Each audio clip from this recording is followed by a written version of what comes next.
આપ સર્વોને હેતપૂર્વક જય શ્રી સ્વામિનારાયણ। આજની સત્સંગ કથા વાર્તા નિજ મંદિર સાવરકુંડલા। આજની સત્સંગ કથા વાર્તામાં આપણે શ્રીમદ સત્સંગી જીવનની કથા સાંભળશું। અધ્યાય 49।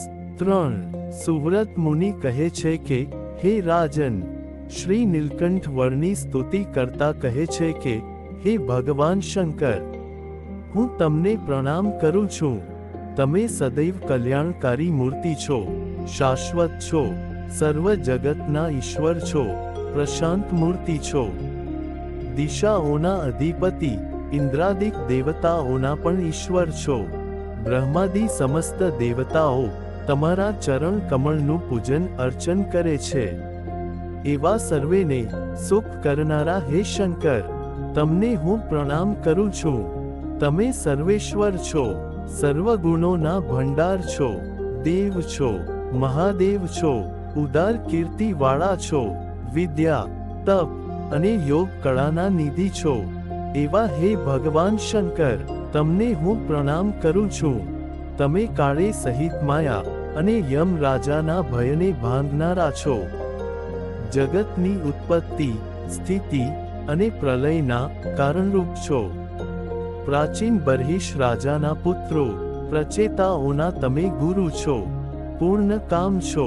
એવા હે ભગવાન શંકર, તમને હું પ્રણામ કરું છું। તમે સમુદ્ર મંથન સમયે તેમાંથી નીકળેલા હળાહળ કાલકૂટ વિષથી સમસ્ત વિશ્વનું રક્ષણ કરનારા છો। મૃત્યુ ઉપર વિજય પ્રાપ્ત કરનારા છો।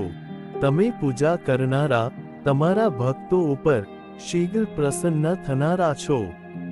ત્રીજું નેત્ર ખોલીને કામદેવના શરીરને ભસ્મીભૂત કરનારા છો। એવા હે ભોળાનાથ ભગવાન શંકર, તમને હું પ્રણામ કરું છું। તમે સમસ્ત વિદ્યા, શાસ્ત્ર અને મંત્રની પ્રવૃત્તિના કારણરૂપ છો। વૈરાગ્યના વેગથી સમગ્ર વિષય ભોગનો ત્યાગ કરનારા છો। મુમુક્ષુઓ અને મુક્તજનો દ્વારા સદાય સેવા કરવા યોગ્ય છો।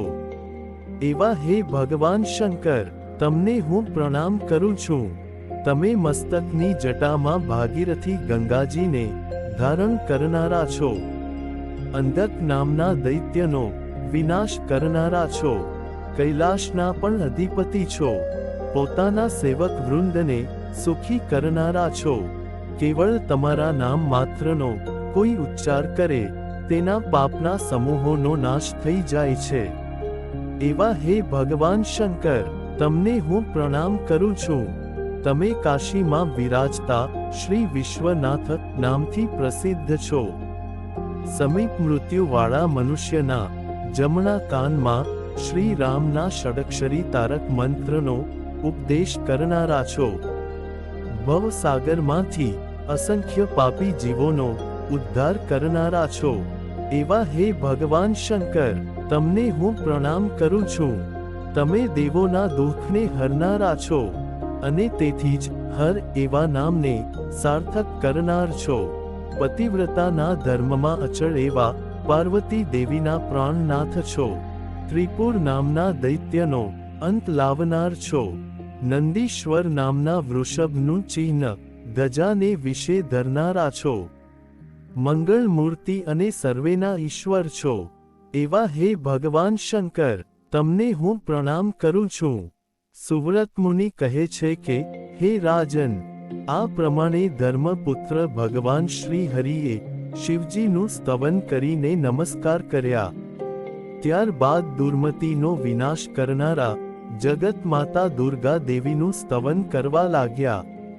હે માતા, તમે અખિલ લોકના માતા છો, સદાય કલ્યાણકારી છો, સર્વનું મંગલ કરનારા છો, સર્વેશ્વરી છો, સમસ્ત લોકને ધારણ કરનારા છો, મહાસતી છો, શંકરના શક્તિ સ્વરૂપા છો, સમસ્ત જગતના આદિ છો। એવા હે ઉમાદેવી, તમને હું પ્રણામ કરું છું। તમે ઇન્દ્રાદિક દેવગણોને કષ્ટ આપનારા અસુરોના વૃંદનો વિનાશ કરનારા છો અને સર્વે દેવતાઓને સદા સુખ આપનારા છો। એવા હે ઉમાદેવી, તમને હું પ્રણામ કરું છું. તમે નિશુંભ અને શુંભ નામના અસુરોનો ગર્વ હણનારા છો. પોતાના આશ્રિતોની વિપત્તિઓના સમૂહનો વિનાશ કરનારા છો. ભગવાન વિષ્ણુનું કોઈ પણ કાર્ય કરવા માટે સદાય તત્પર રહો છો. તેથી યોગ માયા નામે પ્રસિદ્ધ છો. એવા હે ઉમાદેવી, તમને હું પ્રણામ કરું છું. તમે દેવતાઓના શત્રુ એવા અસુરોના વિનાશ માટે અનેક શક્તિઓને ઉત્પન્ન કરનારા છો. દેવોએ સહિત દેવેન્દ્ર ઇન્દ્રના પક્ષમાં રહીને તેમની સહાય કરનારા છો. અને જરૂર પડ્યે હજારો ભુજાઓને પ્રગટ કરનારા છો. એવા હે ઉમાદેવી, તમને હું પ્રણામ કરું છું. તમે સુરા અને માંસથી પોતાનું પૂજન કરનારા સર્વ વર્ણના મનુષ્યોના મસ્તકને કાપવાને અર્થે મહાક્રોધથી વિકરાળ મુખને ધારણ કરનારા છો. અને શ્રી કૃષ્ણને પોતાના પતિ તરીકે વરવા ઈચ્છતી વ્રજની કન્યાઓને ઈચ્છિત વરદાન આપનારા છો. એવા હે ઉમાદેવી, તમને હું પ્રણામ કરું છું. તમે આદિ યુગમાં સુંદર રૂપ ધારણ કરનારા દક્ષપુત્રી સતી એવા નામથી પ્રસિદ્ધ થયા. ત્યારબાદ હિમાલય પર્વતના પુત્રી હિમવતી પાર્વતી એવા નામથી પ્રસિદ્ધ છો. તમે પતિવ્રતા ધર્મનું સદાય રક્ષણ કરનારા છો. તથા અનાદિ સિદ્ધ સ્વરૂપા એવા હે ઉમાદેવી, તમને હું પ્રણામ કરું છું. તમે પૂર્વે શિવજીને પતિ કરવા માટે તેમની પ્રસન્નતાને અર્થે કોઈ મનુષ્ય કે દેવથી પણ ન થઈ શકે તેવી તીવ્ર તપશ્ચર્યા કરી હતી. તે સમયે તમે પર્ણનું એટલે કે પાંદડાનું પણ ભક્ષણ ન કર્યું. માટે અપર્ણા એવા નામથી પ્રસિદ્ધ થયા છો. એવા હે ઉમાદેવી, તમને હું પ્રણામ કરું છું. હે માં, તમે ગણેશજીની જનેતા છો. સદાય મહેશ્વરની સેવા પરાયણ છો. અને પોતાના ભક્તોના અમંગળને હરનારા છો.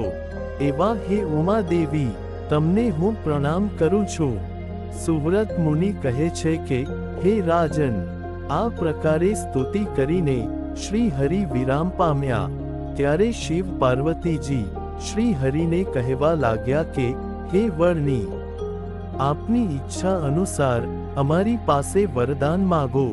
ત્યારે નીલકંઠ વર્ણિ કહેવા લાગ્યા કે, હે જગતના માતા પિતા, તમે બંને જો મારા ઉપર પ્રસન્ન થયા હો તો મને સાંસારિક વિષયોમાં દ્રઢ વૈરાગ્ય થાય એવું વરદાન આપો. હે રાજન, શ્રી હરિના આવા વચનો સાંભળીને શિવ અને પાર્વતીજી કહેવા લાગ્યા કે, હે વર્ણિ, આપ જે વૈરાગ્યની માગણી કરી રહ્યા છો તે વૈરાગ્ય તો તમારામાં સહજ વર્તે છે. છતાં હે મહામુનિ, તે આપનો વૈરાગ્ય વિશેષપણે વૃદ્ધિ પામશે એવું અમારું વરદાન છે. હે ભગવાન, તમે બદરીપતિ સાક્ષાત નારાયણ ઋષિ છો. મનુષ્ય નાટ્યને કરતા તમે અત્યારે આ લોકમાં અમારી નજર સમક્ષ વિરાજો છો એમ અમે નિશ્ચય જાણીએ છીએ. માટે હે સમસ્ત જગતના નિયંતા, તમને નમસ્કાર. નર નારાયણ સ્વરૂપે રહેલા તમને નમસ્કાર હો. અર્જુનની સાથે બિરાજતા શ્રી કૃષ્ણ પરમાત્મા તમને નમસ્કાર હો. આ પૃથ્વી પર એકાંતિક ધર્મનું પ્રવર્તન કરનારા તમને અમારા નમસ્કાર હો. હે હરિ, તમે ક્ષર અને અક્ષર થકી પણ પર છો. સર્વાંતર્યામી સાક્ષાત પરબ્રહ્મ છો. અનંત કોટી બ્રહ્માંડોની ઉત્પત્તિ, સ્થિતિ અને પ્રલયના મૂળ કારણ રૂપ છો. તમે ગોલોકના અધિપતિ છો. દિવ્ય વૃંદાવનમાં વિહાર કરનારા છો. અખંડ રાસલીલા કરનારા છો. તેમજ રાધિકાના પતિ છો. હે પ્રભુ, તમે કલિયુગ અને અધર્મથી ભરપૂર અસુર ગુરુઓના પાખંડથી પીડાતા એકાંતિક ધર્મનું રક્ષણ કરવા હે દયા સિંધુ, તમે આ પૃથ્વી પર પ્રગટ થયા છો. નારાયણ ઋષિ સ્વરૂપે દુર્વાસાના શાપને નિમિત્ત બનાવીને ભક્તજનોના દુઃખને હરનારા શ્રી હરિ, તમે ધર્મ ભક્તિને ત્યાં હરિ કૃષ્ણ નામથી પ્રગટ થયા છો. અત્યારે તમે કલિયુગમાં ભાવિ જીવાત્માઓને સંસારના બંધનમાંથી મુક્ત કરવાને અર્થે તેઓને ગાન કરવા યોગ્ય તેમજ શ્રવણ કરવા યોગ્ય દિવ્ય ચરિત્રોનો વિસ્તાર કરી રહ્યા છો.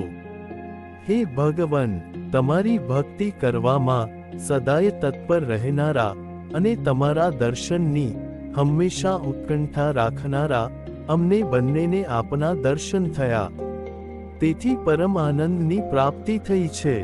સુવ્રત મુનિ કહે છે કે, હે રાજન, આ પ્રમાણે શિવ અને પાર્વતી દેવીએ મંદ મંદ હાસ્ય સભર મુખ કમળથી શોભતા ઋષિશ્વર શ્રી હરિની સ્તુતિ કરી અને ભગવાન શ્રી હરિના દર્શન થવાથી અંતરમાં અત્યંત હર્ષ પામતા ત્યાંથી એકાએક અંતર્ધાન થયા. ઇતિ શ્રી મદ સત્સંગી જીવને નારાયણ ચરિત્રે ધર્મશાસ્ત્રે પ્રથમ પ્રકરણે મહાવનમાં શ્રી હરિના દર્શને ઉમા મહેશ્વર પધાર્યા એ નામે 49મો અધ્યાય સંપૂર્ણમ. અને હવે પછીની કથા વાર્તા આપણે આગળના ભાગમાં સાંભળશું. અત્યારે આપ સર્વોને ભાવથી જય શ્રી સ્વામિનારાયણ.